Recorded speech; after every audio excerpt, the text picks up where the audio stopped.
And actually, again, if you reduce friction, your chances of closing more deals goes up exponentially. I mean, there's so much data. If you can Google anything around that, time kills all deals. All deals. It's like known thing in sales. And so whatever you can do to speed that up, I mean, you're talking about win rates going up. You're talking about more pipeline coming in. Like it's the trickle down effect.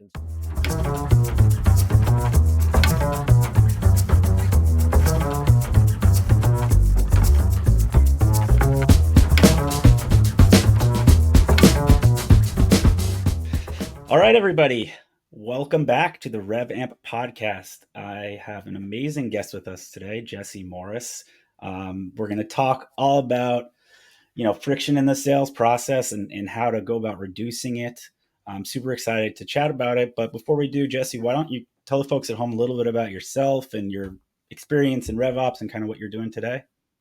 Awesome. Mark, thanks for having me. Excited to be here. I have been in some form of RevOps or another, probably for the last maybe 11 years now. And before that, I was a sales rep. So I've been a rep for a number of years, carried a bag for a while, and really, found myself drawn to this area because I still love the revenue side of the business.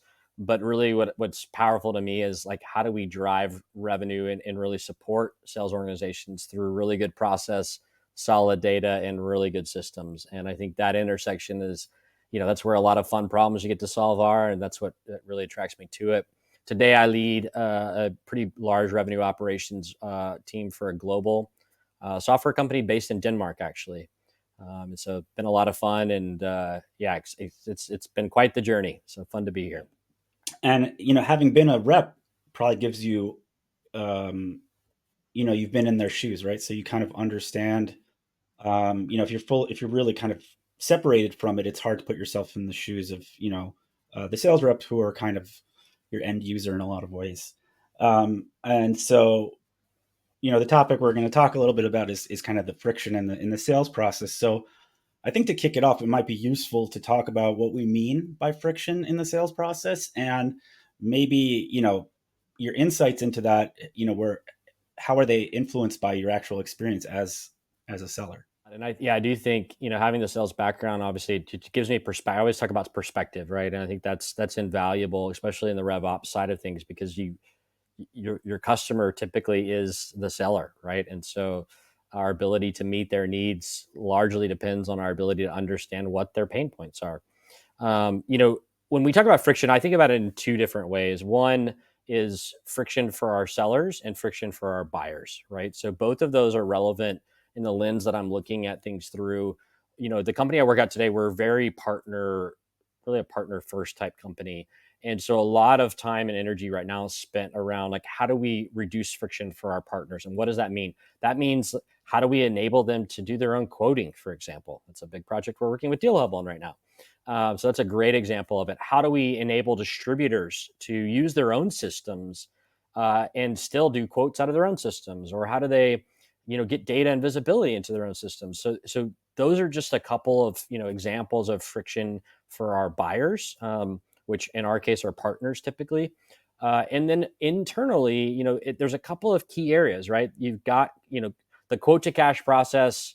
Anybody who's been around RevOps for a while, like, it is the biggest area within RevOps. It's the hardest problems typically to solve. But if you solve it, I worked at a company many years ago, and the time it took for them to, when the time the customer says, hey, I want a quote, till the time we got it to them when I first joined was 1 week. That is a long time. That's a lot of friction in the buying process. And what happens when you give a week to turn around something, people lose interest, right? And so we took that from 1 week to less than 2 hours, right? So, and I still think 2 hours was a little long, but that, hey, I was there, I think 3 years. But that's a great example of like how to, and what we ended up doing, right, was we did a lot of work around quoting systems, purchasing system, billing systems, the whole kind of data sync across quote to cash, if you will. That's a big part of it. Other things as well are things like logging activities or viewing information inside of Salesforce, for example, about people they're reaching out to, or queuing up data for prospecting. It's another kind of, all of those are points of friction for our sellers that as RevOps, that's a large part honestly the overwhelming majority part of what we do. And I think lastly too is data and insights and visibility, because that actually can also reduce friction by providing more information, and knowledge is power and a lot of times in sales. So those are some examples of how I see friction playing out and how we can actually help and aid within that. That was awesome, and that gives us a lot to chew on. It also really kind of defines a very busy role. There's a lot to work with there, especially with a large organization, multinational. It's got to get relatively complex. Um, One of the things I like to that ends up coming up a lot in the conversations I have in this podcast and just generally is the um, impact of kind of the rapid pace of change that's occurred, let's call it last 5 6 years, right? So there was the big one, there was COVID. Overnight everything changed, we all went work from home. That gave RevOps a whole bunch of stuff to do. I think it had this impact of making RevOps even more important. It also had an impact, especially in the tech world, of having a very strangely positive effect on SaaS businesses. There was a lot of easy money, a lot of people buying tools. Then we got out of COVID and it flipped, right? Budgets got cut, and it happened very quickly. And now we're in some, no one really, we're kind of getting a feel for things. And so that has a whiplash effect, right? And some companies went under because I think they just couldn't adapt. So what role does adaptability and flexibility being built in to the sales process have in terms of creating something that's built to last? I work in startup world. So I always say like my specialty is really kind of I would say 40 to 250 million, size SaaS company. That's generally the area I play in. And I tend to lean more towards kind of the growth play, but I've also been a part of more of the EBITDA play. And both are relevant. And at the end of the day, when you're in those environments, change is inevitable. It's actually why it's why actually I don't like working in larger companies, because change is a lot harder. It's and not even harder, it's just slower. It just takes a long time, and I like to move quickly. So I think that's just the nature of what our role in general is. I think my team would tell you that that's where I thrive. I mean, I thrive around change. I'm one of those probably odd ducks in the sense that I actually really love change, and a lot of people don't. And that's part of our job too, actually. And I'm going a little bit off topic here, but change management is another piece of this, right? Like if you ask me what is one of the most difficult parts and main parts of the job I play these days, is actually change management. That's one of like the biggest things that I'm spending a lot of time in. But as it relates to, you know looking at how we adapt over time, uh, and how we build systems for adaptability, I think this comes a lot to iterative development. So the thing I'm always talking to my team about is, what does excellent or exceptional look like, and what is good enough? And we are going to build towards good enough with the vision for what exceptional could be, meaning we're always thinking about foundationally, how do we eventually get here, so we're not sacrificing, too short term of thinking. But the reality is we just don't get a lot of time to actually do big projects, because we need to get things out quickly and then iterate on them. And the reality is we're not going to get this, one thing to this next, we'll get it to a certain spot, and then it's like, okay, now we got to shift gears and go over here, and maybe we'll come back later on to this thing over here. And so, it's this constant balancing act of, we need to scope, and we need to understand where do we want to take this thing. So that's really important. So I don't want to minimize it. And we actually do spend a fair amount of time scoping. But what we really get good at, and I think where I would say the skill set that I've had to hone the most is, okay, what is MVP? What is good enough? And let's only work towards. We're actually doing a big project with Deal Hub right now around this, where it's like, okay, we have all these aspirations, things we want to do, and it's like, let's break this into bite-sized chunks. What are the most highest value, most important things we need to get out here in the next couple of weeks or next couple of months? Let's start chipping away at that. And if we can continue to build, the big vision, that's amazing. But we just don't get that. So I think a large part of building flexibility is actually in your process, how you do development and how you approach it. And it's two ways. One, obviously, it's again building for the future, but really building for good enough today, and then reaching, and then acknowledging over time you're eventually going to get there. But and that also helps us get things out faster to the field, and in turn that gets us feedback faster.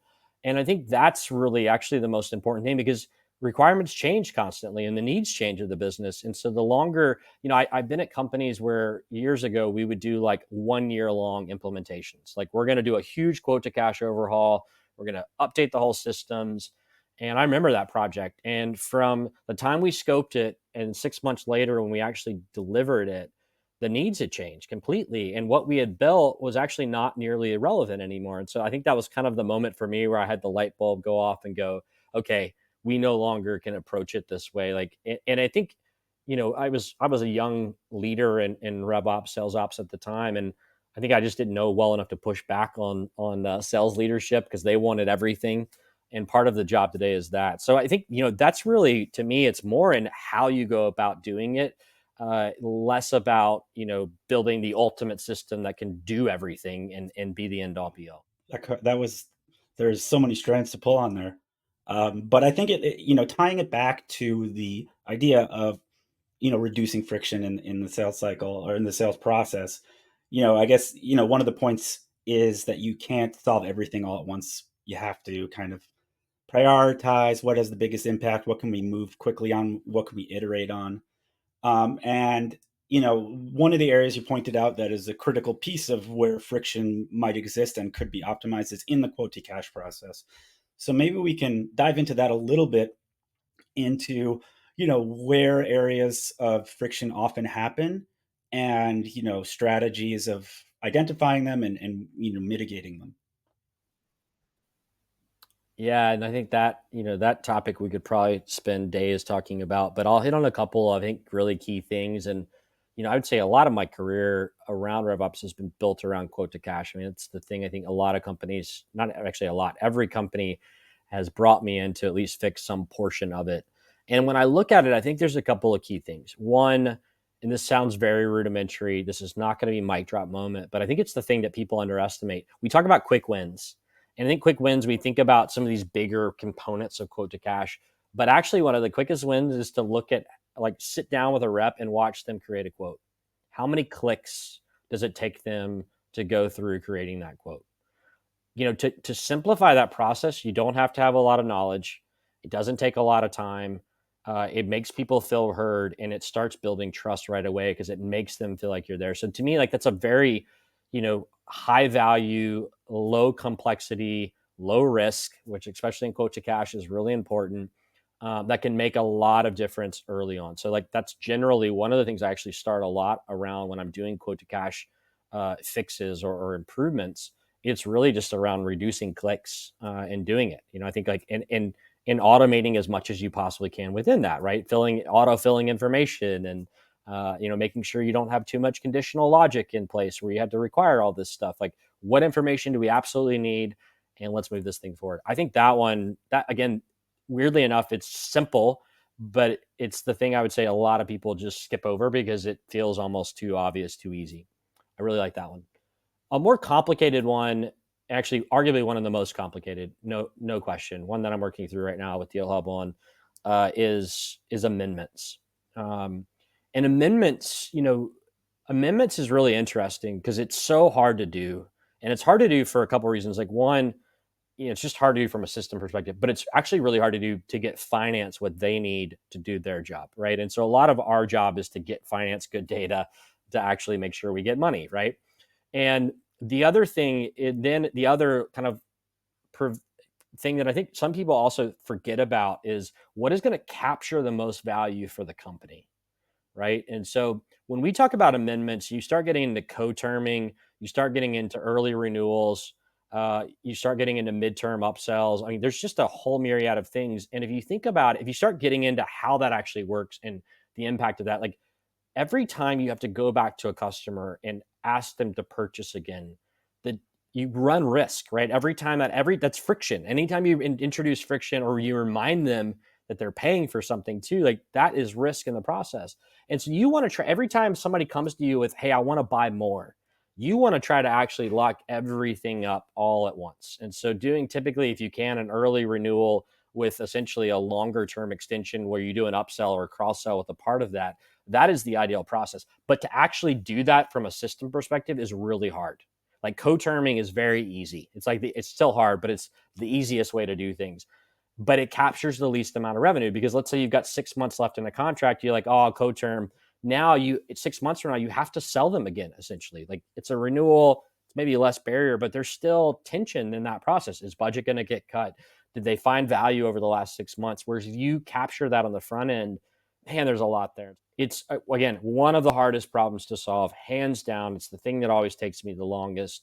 But there's a reason why I put it in my top 3 or 4 things to fix when I come to companies, because it's where you can really move the needle the most in capturing more revenue for the company. And if you ask me, what is RevOps' purpose? It is to help drive and capture more revenue for the company. Like hands down, that's the thing. My team probably gets tired of me saying that, but that's really important when you're thinking about the lens of which we're prioritizing things going forward. Yeah. Yeah, I wonder, as you're saying, you're talking about the difficulties in some of these, amendments of contracts, and from a systems perspective, it's the technology, in the back end, it becomes very complicated, um, and for all sorts of reasons.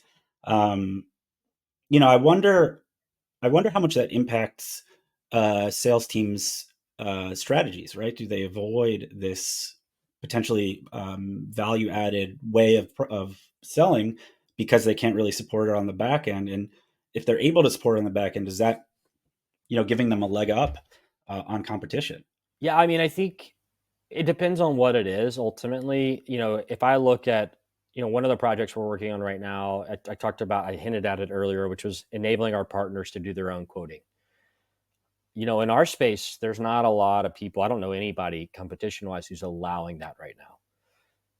As we're moving towards that, maybe I shouldn't say that on this call, but as we're moving towards that, like to me, that's a differentiator, right? It's not even just like, an expected. It's actually like, we can do this. If we can get to that point, I think that sets us apart. So it's not only, and actually, again, if you reduce friction, your chances of closing more deals goes up exponentially. I mean, there's so much data. If you can Google anything around that, time kills all deals, all deals. It's like known thing in sales. And so whatever you can do to speed that up, I mean, you're talking about win rates going up. You're talking about more pipeline coming in. Like it's the trickle down effect. And so, you got to believe that it provides that competitive advantage for sure.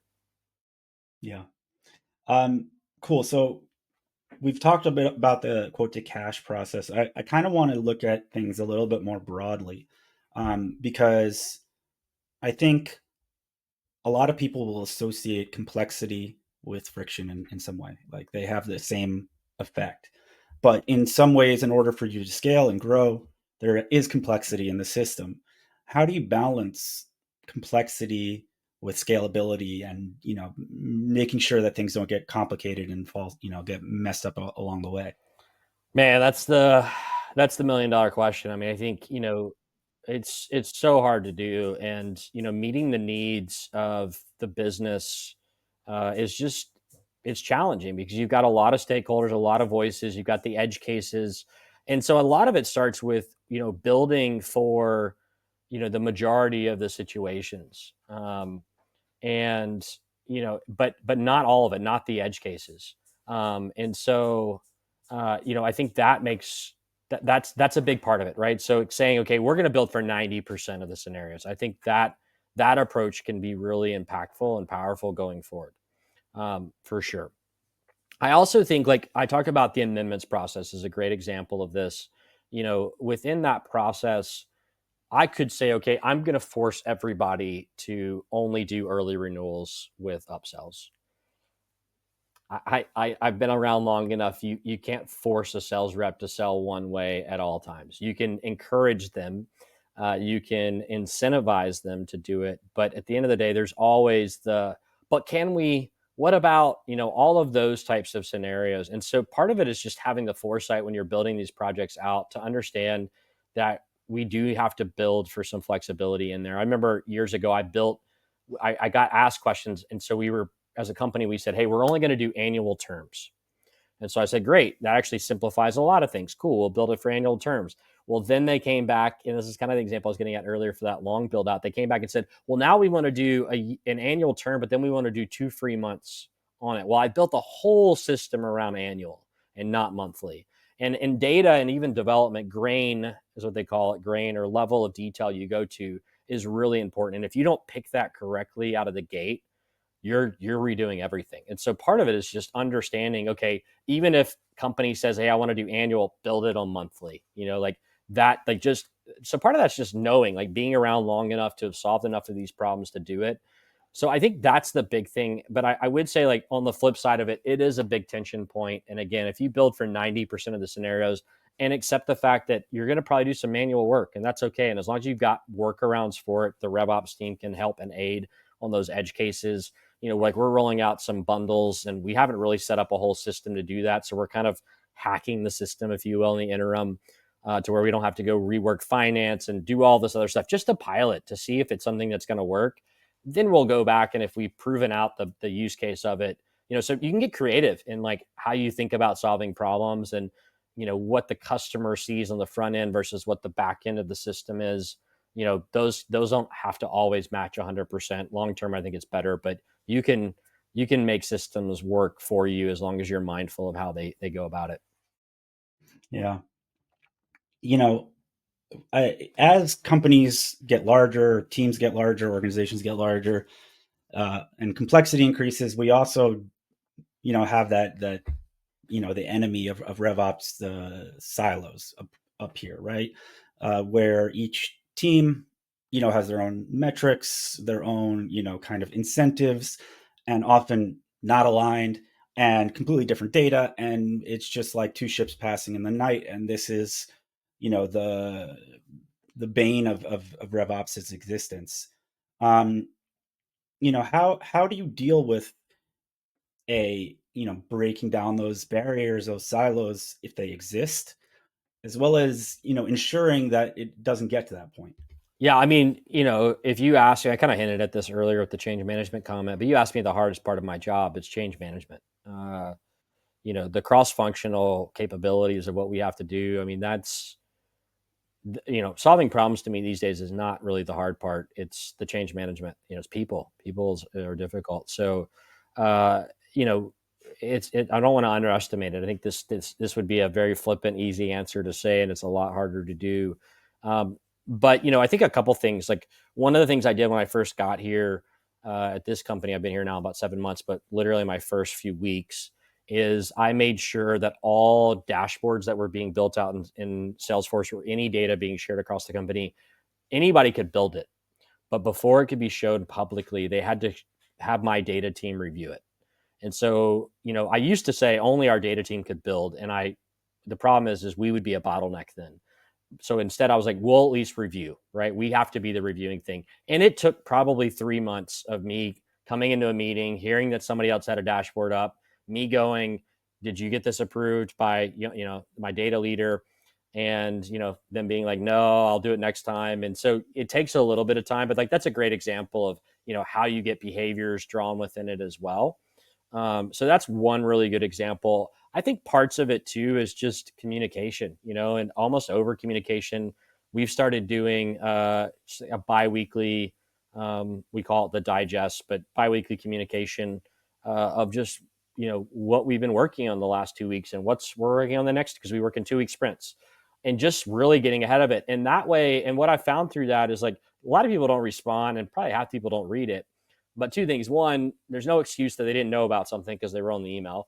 But two, you do get the people like, oh, I saw that you're working on this. Hey, I got some thoughts on it I'd like to share with you. Or have you looked at this? Or have you thought about this? And so, I think that really can help as well as doing it.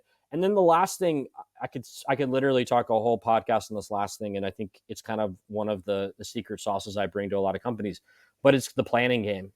And the planning game is really just this prioritization thing that puts the onus of what we work on back on the business. And so each department gets a set number of hours every 2 weeks. They get cards. They have to prioritize those cards. Man, that has transformed every organization I brought it to. So I think that's been, yeah, instrumental in the whole process. That's an interesting point, that last one, because it actually came up in the last episode. There are times where introducing friction is actually a positive in what you're trying to do, right? And that, and what you said is somewhat of an example of that, right? You don't want to fire hose of stuff people want you to get done, because it'll just, nothing will get done, right? There's so much noise. You don't want to be taking up your time trying to find the signal in the noise. So you put it back on, the end customer or the end user. um I hadn't really thought about it that way until I had that conversation. But are there other areas in which adding friction to the system is actually, in the long run, a better, adds to a more frictionless, end Yeah, result? it's a great question. So one of the things we've rolled out recently, and I've now done this at 3 companies as well, is introducing legal cases into Salesforce. And really, what that is all about is like a lot of legal requests. A lot of companies of our size, like they're just emailing them or Teams messaging or slacking them. You know, by doing that, it's not as easy as I'm just going to go into Teams and ping somebody in legal. So you're right, it's more friction, but at the same time, you're centralizing information, you're creating visibility, and you're forcing the business also to prioritize. Because legal. I remember 2 companies ago when I first proposed this, legal at first was like, "Are you trying to like hold us accountable?" And I was actually like, "No, actually." I think it's actually hold sales accountable just as much as it's to hold legal accountable, because by like bringing visibility to what all sales is asking of your team, it forces sales then to actually have to. It's the same thing as the planning game did, right? Where it's like, hey, these are the highest things we need you guys to get out the door, this week. And so, it's a great example of you're introducing friction in the process. But again, long term, you're centralizing all the information. You're helping bring force, prioritization across the business. And, long term, we can actually use that data to automate. So, one of the things I've done a lot in the past is look at CLM systems, which is contract lifecycle management systems, and how do we automate minor legal changes? So, what are the things that the sales organization is asking legal to do on an ongoing basis that's very simple, like, can you use this paragraph that you used in this other contract over here for any company based in Delaware? I'm making that up. Or can you use this clause for this GDPR compliant type of company? Like those types of things, instead of asking legal every time, they're just literally copying and pasting it. Can we automate that? And the nice thing about bringing it in is actually you get that data, and then you use some of these large language models to then actually automate, so you can quantify how often is this question being asked. And then can we get buy-in from legal to actually then put in a couple check boxes that let them do it. And they're not, then the rep's not actually inputting the actual language, but they're choosing from one of maybe 3 different types of ways in which legal has worded it in the past.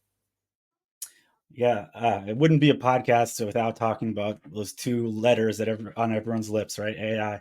Um, you know, I drank the Kool-Aid and still believe in it. When ChatGPT, kind of the first iteration of the chat interface, came on the scene, I was like blown away. I was able to use it to write an API call and an error table to generate like stuff. I didn't even know what that meant, but within a week, I had created this system that generated 200 pages for our website as a result of going in it back and forth. And so I obviously saw the value, but I think there was a huge amount of hype, and I think we've had some reality. Right, these things are not perfect, and in fact, there's a huge challenge in actually setting them on their own. You don't have good guardrails. So I've actually only now starting to see use cases that are sustainable in RevOps. Um, do you use AI in your kind of regular workflow, like you mentioned, and has that been a tough sell internally, especially with legal? Yeah, I mean, definitely legal, especially for European-based company. I mean, the challenges, but just and it's not legal's fault. It's the nature of the regulatory agencies of these government entities, especially. Um, it's definitely a lot harder. So no question. Here's where I use it most frequently, and I think where I use it today versus where we're going to use it a year from now is very different. So one, I write emails. Any sensitive communication that I have to send out that I'm really worried about how I come across and the tone I use, I don't let AI do it all for me, but I provide the framework, the inputs. They then it provides me back some ideas, some words to use, some, and then I go and then I'll edit it, right? That's the number one use that I personally use in my day-to-day job. Now, my team, where they use it a lot, especially on the development side. So my data scientists, my data engineers, even my Salesforce, individuals, like, your ability to get to write complicated code, kind of like what you talked about, like, man, that is exponentially easier now. So you don't have to have as nearly as many technical resources. I'm not saying you shouldn't have any, but you don't have to be as technical maybe as you had to be 2 years ago. So I think those are the two biggest areas today where I've seen it. Where we're headed, though, and the thing that I'm most interested in disrupting, weirdly enough, is all around serving up really good contacts and accounts for my reps to prospect off of. That, and then the whole process around that. So if you look at data providers, data enrichment providers, I'm not going to name names here. You look at Cadence software solutions out there. You look at power dialers. You look at some of these coaching or recording type AI solution providers. That industry, in my opinion, is about to be completely disrupted, whether it's a big consolidation effort by VC firms or private equity firms coming in and buying it up, or you actually see a software come in and do it all. That to me is going to be the number one most disrupted area within this going forward. I also think, weirdly enough, Deal Hub side of things, CPQ systems, I think there's a use case there. I think being able to, write in what you want. Hey, create me a 5-year contract with a 20% discount with a 5% uplift in year 3, and add in, this extra product after 2 years. The ability to just type that in and then, build that thing out. Like, we're not far from that being also a reality. So to me, like, the AI hype is, I think it's real. It's just, it takes time. It takes time for companies to actually adopt it. Same for us on the software side. Like, I think most companies are working on it still. And so I don't think we've actually, I think there was all this hype, and it's not that it's not going to happen. It just takes time to actually get it into solutions and make it meaningful. And also I think licensing and all of the other things that come along with, open AI, especially, they, were a B Corp before, or not, maybe something like that. No, they were a nonprofit. I don't know, the whole thing there, right? Like, all of that. I'm not going to go into those details. I can't speak intelligently enough into it, but I think you get the point. Those things also slow things down, back to friction, right? So to me, I think we're actually not far from it. I think it's just there's a delay from when you see what's possible to where you actually see it trickle down across the space. And I'm really excited, but I haven't jumped in because I haven't seen anything yet that I'm like, this is worth the change management and the legal pain and all the other things you want to talk about to actually, jump full bore into this. Until I can consolidate a lot and it actually fully reduces friction. Again, it's cost benefit, like all things. Yeah, and definitely stay tuned with incorporating AI into, the quote to cash. Definitely have things on the roadmap. I've seen some of them, so it's coming. But we're kind of running up on time here. I really appreciate you chatting with me. Looks like you're in a very cozy place, which is it's getting late there. But before we sign off here, if there's anything anywhere the folks at home can maybe learn a little bit more about you, about Keepit, maybe follow you, now would be a good time to kind of share it with them. Yeah, and thanks again for having me on. It's always fun to geek out over some of this stuff. Really appreciate it. Yeah, I've got my own podcast actually called RevOps Revolution, so you can definitely listen to that. That's on Spotify or Apple or YouTube as well. LinkedIn's probably the best spot to reach out.